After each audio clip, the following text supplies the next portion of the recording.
Hello friends, ಎಲ್ರಿಗೂ ನಮಸ್ಕಾರ. ನಾನು ಈ ವಿಡಿಯೋ ಮಾಡ್ತಿರೋ ಉದ್ದೇಶ ಏನಪ್ಪ ಅಂದರೆ, ರಾಜ್ಯ ಸರ್ಕಾರದಿಂದ ಎಲ್ಲ ವಿದ್ಯಾರ್ಥಿಗಳಿಗೂ ಭರ್ಜರಿ ಗುಡ್ ನ್ಯೂಸ್ ಅಂತಲೇ ಹೇಳ್ಬೋದು. ಆ ಗುಡ್ ನ್ಯೂಸ್ ಏನಪ್ಪ ಅಂದರೆ, ಕರ್ನಾಟಕ ರಾಜ್ಯದಲ್ಲಿ ಸ್ನಾತಕೋತ್ತರ ಪದವಿ ವ್ಯಾಸಂಗ ಮಾಡುತ್ತಿರುವ ಅಂದರೆ PG ವ್ಯಾಸಂಗ ಮಾಡುತ್ತಿರುವ ಎಲ್ಲ MA, MCom, MSc ಸೇರಿದಂತೆ ಇಂಜಿನಿಯರಿಂಗ್ ವಿದ್ಯಾರ್ಥಿಗಳಿಗೆ ಸ್ಕಾಲರ್ಶಿಪ್ ಶಾಂಕ್ಷನ್ ಆಗಿದೆ. ಅಂದರೆ ಶುಲ್ಕ ಮರುಪಾವತಿಯಾಗಿದೆ. ಅದನ್ನು ನೀವು ಈ ಕೂಡ ಚೆಕ್ ಮಾಡ್ಕೋಬೋದು. ಹಾಗೆ ಸ್ಕಾಲರ್ಶಿಪ್ ಬಂದಿರೋದನ್ನ ಹೇಗೆ ಚೆಕ್ ಮಾಡೋದು ಅಂತ ನೋಡೋದಾದರೆ, ಮೊದಲಿಗೆ ಗೂಗಲ್ಗೆ ಹೋಗಿ SSB ಅಂತ ಸರ್ಚ್ ಮಾಡಿದ್ರೆ, ನಾನು ಈಗ ಹಿಂದೆ ಮಾಡ್ಕೊಂಡು ಬಂದಲ್ಲ ಆ ಪ್ರೊಸೆಸ್ನ ಫಾಲೋ ಮಾಡಿದ್ರೆ ನಿಮಗೆ ಈ ಪೇಜ್ ಬರುತ್ತೆ. ಈ ಪೇಜಲ್ಲಿ ನೀವು ಯೂಸರ್ ID, ಪಾಸ್ವರ್ಡ್ ಮತ್ತು ಕ್ಯಾಪ್ಚಾ ಎಂಟರ್ ಮಾಡಿ ಲಾಗಿನ್ ಆಗ್ಬೋದು. ಲಾಗಿನ್ ಆದಮೇಲೆ ನಿಮಗೆ ನೆಕ್ಸ್ಟ್ ಪೇಜ್ ಓಪನ್ ಆಗುತ್ತೆ. ಇಲ್ಲಿ ನೀವು ಇಯರ್ ವೈಸ್ ಸ್ಟೂಡೆಂಟ್ ಸ್ಟೇಟಸ್ ಮೇಲೆ ಕ್ಲಿಕ್ ಮಾಡಿದ್ರೆ ನೆಕ್ಸ್ಟ್ ನಿಮಗೆ ಇಯರ್ನ ಸೆಲೆಕ್ಟ್ ಮಾಡೋದಕ್ಕೆ ಹೇಳುತ್ತೆ. ನಿಮಗೆ ಯಾವ ಇಯರ್ ಬೇಕು ಆ ಇಯರ್ನ ಸೆಲೆಕ್ಟ್ ಮಾಡಿಕೊಂಡ್ರೆ ನಿಮಗೆ ಆ ಇಯರ್ನ ಸ್ಟೇಟಸ್ ನೋಡ್ಬೋದು. ವ್ಯೂ ಅಂತ ಕ್ಲಿಕ್ ಮಾಡಿದ್ರೆ ಅಲ್ಲಿ ನಿಮ್ಗೆ ಈ ರೀತಿ ಬರುತ್ತೆ. ಅಲ್ಲಿ ನಿಮ್ಗೆ 2 ಪೇಜ್ ಬರುತ್ತೆ. ಅಲ್ಲಿ 2 ಅಂತ ಇದೆಯಲ್ಲ, ಅದ್ರ ಪಕ್ಕ ಒಂದು ಆರೋ ಮಾರ್ಕ್ ಇದೆಯಲ್ಲ, ಅದ್ರ ಮೇಲೆ ಕ್ಲಿಕ್ ಮಾಡಿದ್ರೆ ನಿಮಗೆ ಡೈರೆಕ್ಟ್ ಸ್ಕಾಲರ್ಶಿಪ್ ಬಂದಿರೋ ಸ್ಟೇಟಸ್ ತೋರಿಸುತ್ತೆ. ಇಲ್ಲಿ ನೀವು ನೋಡ್ತಾ ಇರ್ಬೋದು 13,000 ಸ್ಯಾಂಕ್ಷನ್ ಆಗಿದೆ ಅವ್ರ ಅಕೌಂಟ್ಗೆ. ಹಾಗೆಯೇ ನಿಮ್ಮದು ಕೂಡ ಈ ರೀತಿಯೇ ಫಾಲೋ ಮಾಡಿಕೊಂಡು ನಿಮ್ಮ ಸ್ಟೇಟಸ್ ಕೂಡ ನೀವು ಚೆಕ್ ಮಾಡ್ಕೋಬೋದು.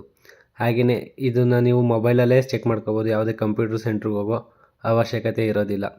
ಹಾಗೆಯೇ ನೀವು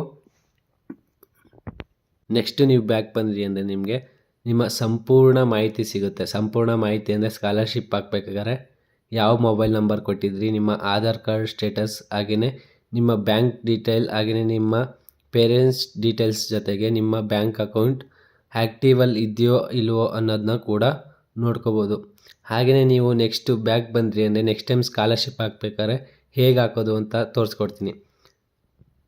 ಅದಕ್ಕೂ ಮುಂಚೆ ನಿಮ್ಗೇನಾದ್ರು ಬೇರೆ ಇಯರ್ ಸ್ಟೇಟಸ್ ಬೇಕು ಅಂದರೆ ಇಯರ್ ವೈಸ್ ಸ್ಟೂಡೆಂಟ್ಸ್ ಸ್ಟೇಟಸ್ ಮೇಲೆ ಕ್ಲಿಕ್ ಮಾಡಿದ್ರೆ ನಿಮಗೆ ಯಾವ ಇಯರ್ ಬೇಕೋ ಆ ಇಯರ್ ಸಿಗುತ್ತೆ. ಹಾಗೆಯೇ ನಿಮಗೇನಾದರೂ ಮೊಬೈಲ್ ನಂಬರ್ ಚೇಂಜ್ ಮಾಡೋಕ್ಕಿದ್ರೆ ಅಲ್ಲಿ ಪ್ರೊಫೈಲ್ ಮೇಲೆ ಕ್ಲಿಕ್ ಮಾಡಿಕೊಂಡ್ರೆ change password, update mobile number, update student gender, ಹಾಗೆಯೇ ಚೇಂಜ್ ಆಧಾರ್ ನೇಮ್ ಎಲ್ಲನೂ ಕೂಡ ಅಲ್ಲೇ ಮಾಡ್ಕೋಬೋದು. ಹಾಗೆಯೇ next apply for post matric ಅಂತ ಇದೆಯಲ್ಲ, ಅಲ್ಲಿ ನೀವು ನೆಕ್ಸ್ಟ್ ಟೈಮ್ ಸ್ಕಾಲರ್ಶಿಪ್ ಹಾಕಬೇಕಾದ್ರೆ ನೀವು ಮೊಬೈಲಲ್ಲೇ ಸ್ಕಾಲರ್ಶಿಪ್ಗೆ ಅಪ್ಲೈ ಮಾಡ್ಕೋಬೋದು. ಮೊದಲನೇ ಹಂತದಲ್ಲಿ ವ್ಯಾಸಂಗ, ಕ್ಯಾಸ್ಟ್, ಹಾಗೆಯೇ ವೈಯಕ್ತಿಕ ವಿವರಗಳು ಕೇಳುತ್ತೆ. ಹಾಗೆಯೇ 2ನೇ ಹಂತದಲ್ಲಿ ಕಾಲೇಜಿನ ವಿವರಗಳು, 3ನೇ ಹಂತದಲ್ಲಿ ಈ ದೃಢೀಕರಣ ವಿವರಗಳು, ಹಾಗೆಯೇ 4th ಸ್ಟೆಪ್ಪಲ್ಲಿ ನೋಡೋದಾದರೆ ವಸತಿ ನಿಲಯ ವಿವರಗಳು. ನೀವೇನಾದ್ರು ಹಾಸ್ಟೆಲ್ ಅಪ್ಲಿಕೇಶನ್ ಹಾಕ್ಬೇಕಾದ್ರೆ ಅಲ್ಲಿ ಹಾಕ್ಬೋದು. ಹಾಗೆಯೇ ಲಾಸ್ಟು ಏನಪ್ಪ ಅಂದರೆ ನೀವು ಹಾಕಿರೋ ಅಪ್ಲಿಕೇಶನ್ನ ಡೀಟೇಲ್ ಎಲ್ಲ ಸರಿಯಾಗಿದೆಯಾ ಅಂತ ನೋಡಿಕೊಂಡು ಅಪ್ಲಿಕೇಶನ್ ಹಾಕೋದು. ಈ ಇನ್ಫಾರ್ಮೇಷನ್ ಇಷ್ಟ ಆಗಿದ್ರೆ ಲೈಕ್ ಮಾಡಿ, ಸಬ್ಸ್ಕ್ರೈಬ್ ಮಾಡಿ, ಹಾಗೆಯೇ ಈ ವಿಡಿಯೋನ ಶೇರ್ ಮಾಡಿ.